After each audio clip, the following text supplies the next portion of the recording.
오늘 우리에게 주시는 하나님의 귀한 말씀은 창세기 12장 1절에서 4절까지의 말씀입니다. 창세기 12장 1절에서 4절까지의 말씀, 우리 한 절씩 교독하도록 하겠습니다. 여호와께서 아브라함에게 이르시되 너는 너의 고향과 친척과 아버지의 집을 떠나 내가 네게 보여줄 땅으로 가라. 내가 너로 큰 민족을 이루고 내게 복을 주어 내 이름을 창대하게 하리니 너는 복이 있지라. 너를 축복하는 자에게는 내가 복을 내리고 너를 저주하는 자에게는 내가 저주하리니 땅의 모든 족속이 너로 말미암아 복을 얻을 것이라 하신지라. 이에 아브라함이 여호와의 말씀을 따라가고 롯도 그와 함께 갔으며 아브라함이 하란을 떠날 때에 15세였더라. 아멘. 아멘. 광야는 하나님과의 동행이 있는 곳이고 하나님의 말씀이 있는 곳입니다.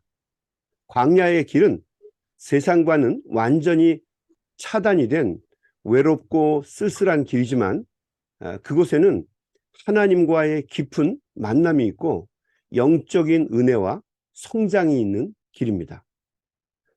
그래서 초대교회 때부터 사람들에게 권한 것 중에 하나가 광야로 가라라고 하는 것이었죠.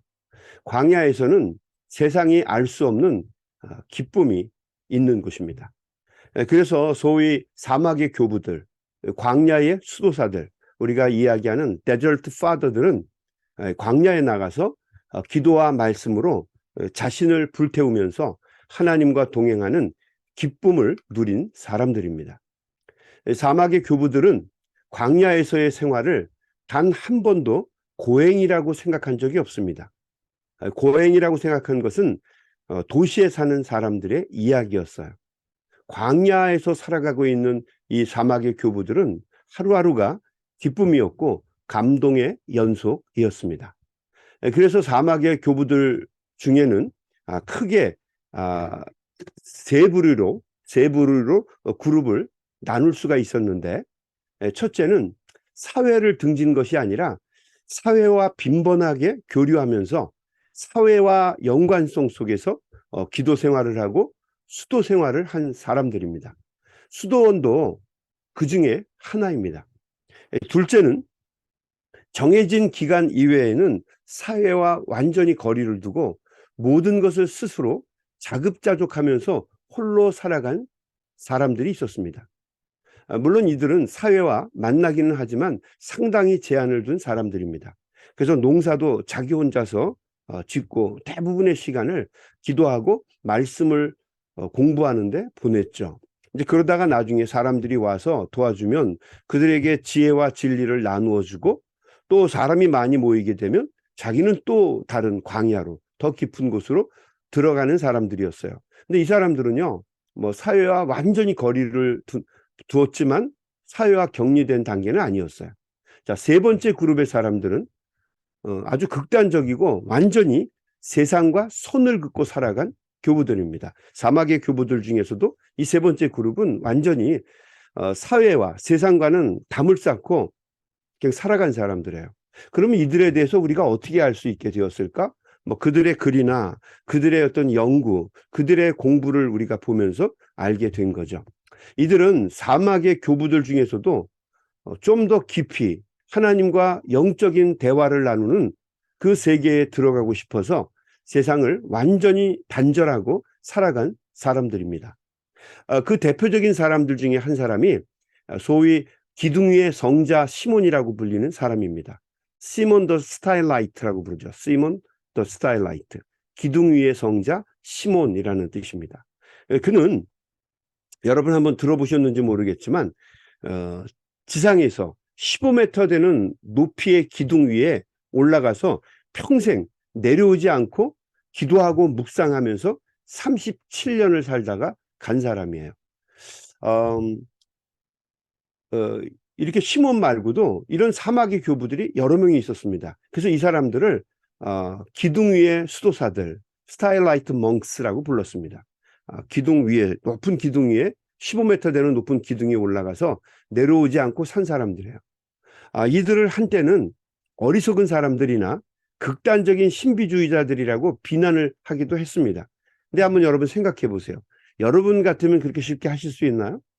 37년, 30년 이렇게 긴 시간을 높은 그 기둥 위에 올라가서 내려오지 않고 그렇게 살아가는 게 인간적인 생각이나 결단만 가지고 되겠느냐라고 하는 것입니다. 과연 그렇게 살 수 있는 것이 어떤 깊은 영적인 감동이나 은혜가 없다고 한다면 그것이 가능할 수 있겠는가? 못하죠.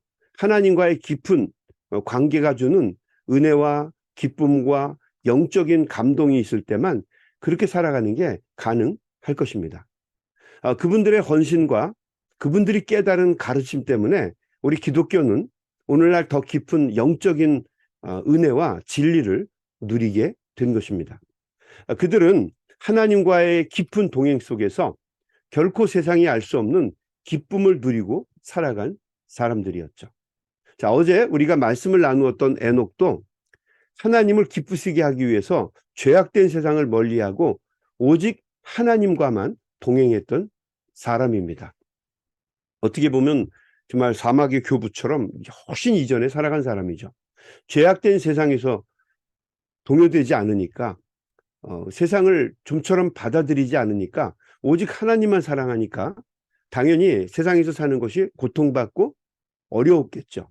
그래서 하나님께서는 이 에녹을 이 땅에서 하나님의 땅으로 옮기셨다라고 기록이 되어 있습니다. 그래서 에녹을 광야의 길을 걸은 첫 번째 인물로 소개를 했습니다. 그리고 오늘 우리가 읽은 본문의 말씀을 보게 되면 광야의 길을 걷는 두 번째 사람으로 아브라함을 소개하고 있습니다. 광야의 길은 여러 단계를 통해서 소개가 됩니다. 오늘은 제가 첫 번째 단계를 이야기하겠습니다. 그 첫 번째 단계는 우선 떠나는 단계입니다. 여러분, 사람이 손에 쥔 것을 놓을 수 있을 때 비로소 새로운 것을 잡을 수가 있습니다.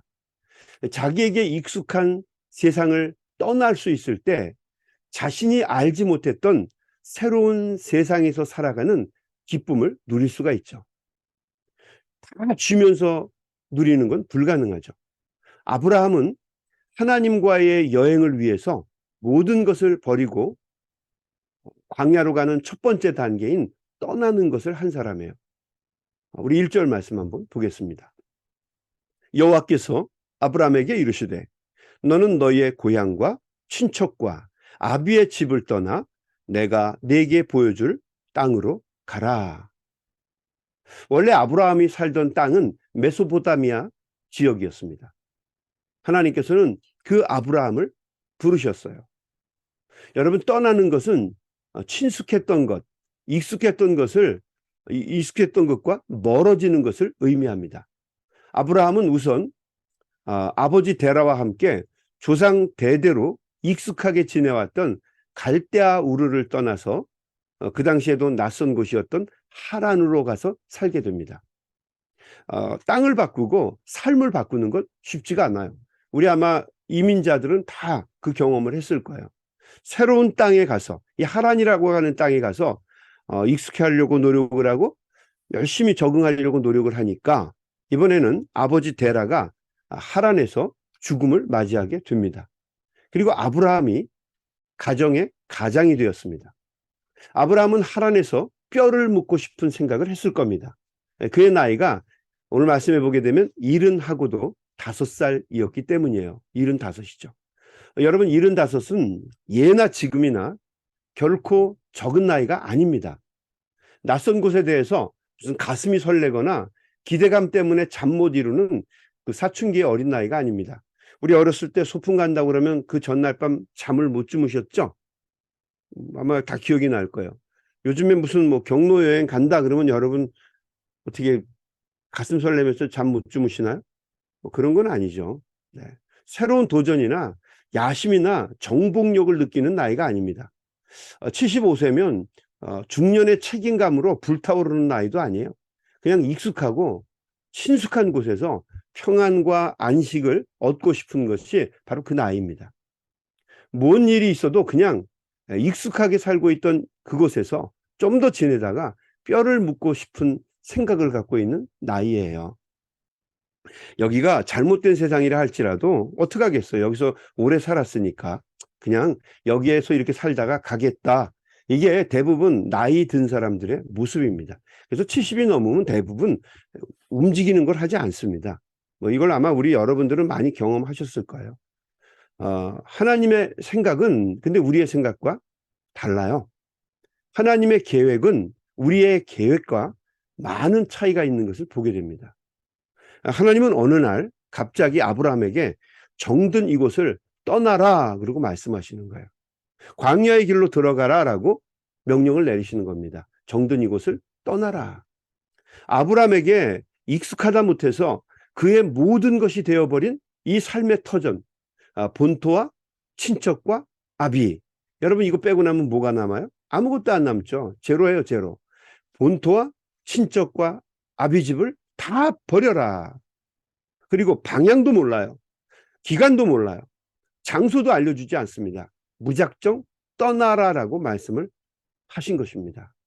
그리고 하나님께서는 이런 약속을 해주셨죠. 2절부터 제가 읽겠습니다. 내가 너로 큰 민족을 이루고 내게 복을 주어 내 이름을 창대하게 하리니 너는 복이 될지라. 너를 축복하는 자에게는 내가 복을 내리고 너를 저주하는 자에게는 내가 저주하리니 땅의 모든 족속이 너로 말미암아 복을 얻을 것이라 하신지라. 여러분 이 말씀은 하나님의 초대입니다. 인비테이션이에요. 초대예요. 새로운 세상, 새로운 삶으로의 초대입니다. 근데 여러분 이것을 오해하면 안 돼요. 내가 이걸 버리면 더 큰 이걸 주겠다. 이거는 세상의 개념의 거래입니다. 근데 하나님은 지금 그걸 하고 있는 게 아니에요. 차원이 다른 삶을 살도록 도와주겠다라고 하는 약속입니다. 하나님이 당신의 큰 민족을 이루는 믿음의 조상으로 만들어 주겠다라고 약속을 아브라함에게 하신 거예요. 내가 세상의 족속이고 한 가문의 조상이지만 그게 아니라 내 백성, 내 모든 하나님의 민족, 그 민족의 조상이 되는, 으뜸이 되는 사람으로 만들어 주겠다라고 약속을 한 겁니다. 어떻게 하면? 떠나면. 익숙하고 편안하고 좋았던 세상에서 떠나 하나님의 말씀을 붙잡고 하나님과 동행하면 그 조상이 되는 은혜를 주겠다는 거죠. 이것은 광야를 건너야만 하는 일입니다. 광야의 길이고요. 하나님과 함께 동행하는 동행을 통해서만 이루어질 수 있는 길입니다.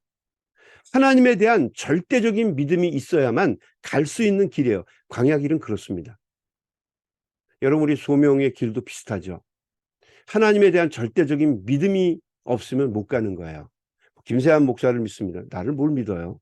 뭘 믿어요? 어제 저희 집사람이 같이 이렇게 대화를 하다가 뭐 이런 얘기도 하더라고요. 당신은 사람 보는 눈이 없어. 이제 저 100% 동의해요. 저 사람 보는 눈이 없어요. 뭐 그런 사람을 여러분 어떻게 의지를 해요? 하나님을 의지하죠. 하나님에 대한 믿음이 있으니까 가는 거예요. 하나님에 대한 절대적인 신뢰와 믿음이 없으면 광야의 길을 가는 건 불가능해요. 낮에는 덥죠. 밤에는 춥죠. 뭐 언제 어떤 일이 일어날지 모르는 곳, 그것이 바로 광야의 길이에요. 언제 끝나는지도 몰라요. 가는 겁니다. 하나님에 대한 절대적인 믿음. 여러분은 대단히 용기 있는 분들이에요. 아브라함은 이 어려운 여건 속에서 하나님의 그 백지수표와 같은 말을 듣고 붙잡고 떠난 사람이에요. 그러니까 대단한 사람이죠. 믿음의 아버지가 될 만한 사람입니다. 그는 하나님에 대한 믿음을 가지고 그 힘들고 어려운 광야의 길을 간 거예요. 이것을 가면은 내게 유리할까? 이것을 가면 내게 좀 뭔가 남을까? 이런 거 계산한 게 아니고 이것을 하는 게 하나님의 뜻일까? 아닐까를 놓고 하나님의 뜻을 택한 거예요. 여러분도 그렇죠? 네, 그겁니다. 모든 것을 다 버리고 포기하고 하나님을 따라갔어요. 4절 말씀은 이렇게 얘기합니다.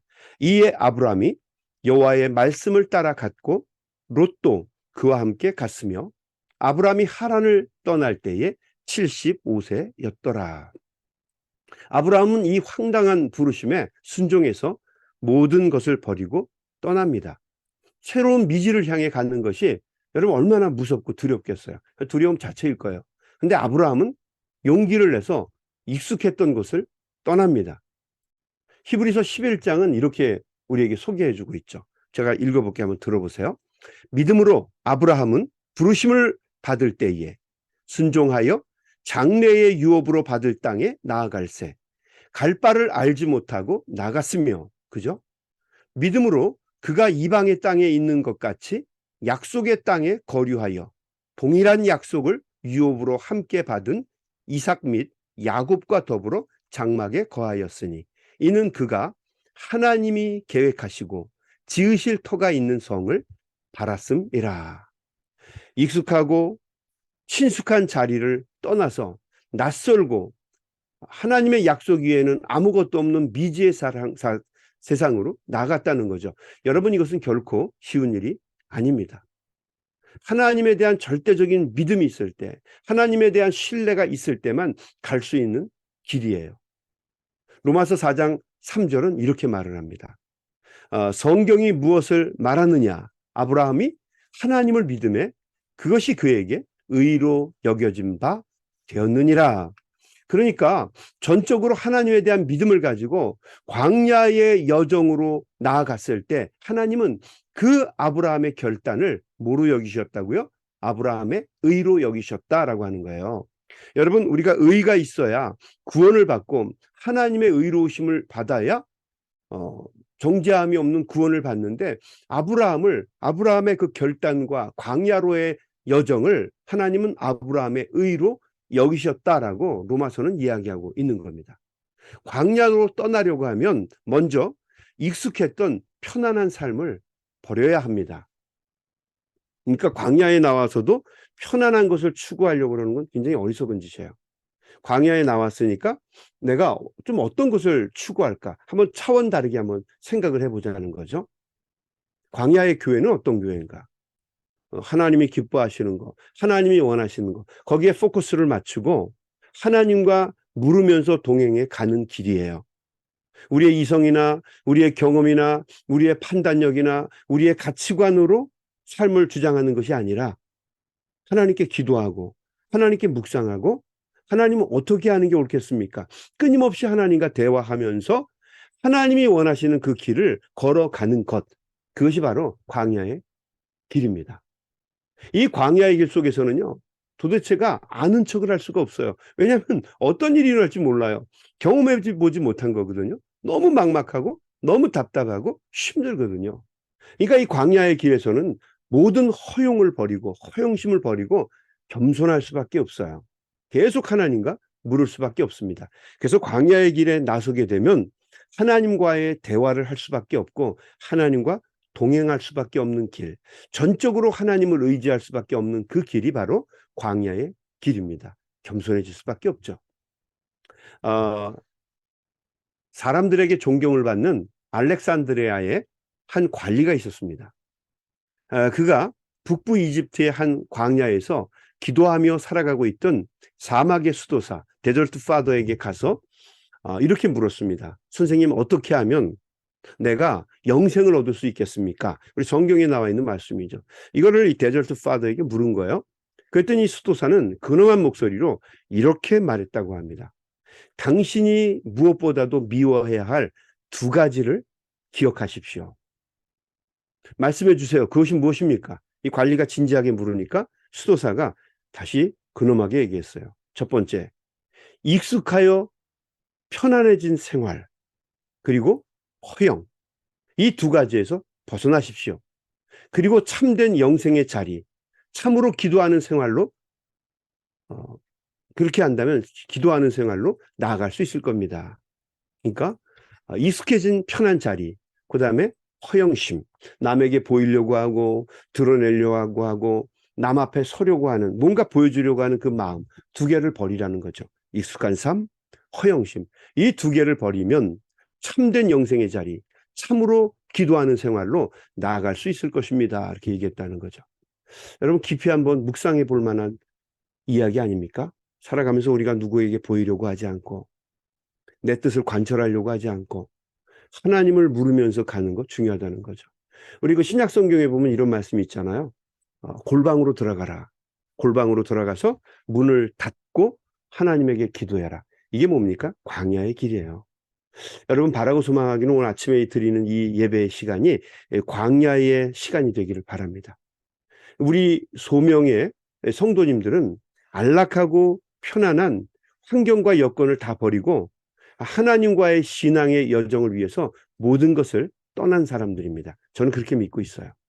아브라함의 길을 걷기로 작정한 사람들이에요. 아니, 이미 걷고 있는 사람들이에요. 여러분, 광야의 길은 고난의 길이지만 또 외로운 길이지만 그것은 외부 사람들의 평가이고, 광야의 길은 하나님과의 동행의 길이고 영적인 기쁨과 감동이 있는 길이고 어떤 곳에도 얽매이거나 눈치 보는 길이 아니에요. 이것은 걸어갈수록 깊어지는 길이고 행복의 길이고 기쁨과 감동이 있는 생명의 길입니다. 그리고 무엇보다도 하나님이 함께 하셔서 새로운 차원의 믿음의 삶으로 인도해 주시는 길이에요. 여러분, 낙심하거나 좌절하거나 뒤돌아보지 아니하고 우리 주님과 앞만 보면서 행복과 감격 속에 나아갈 수 있는 은혜를 이 사순절에 경험할 수 있게 되길 바랍니다.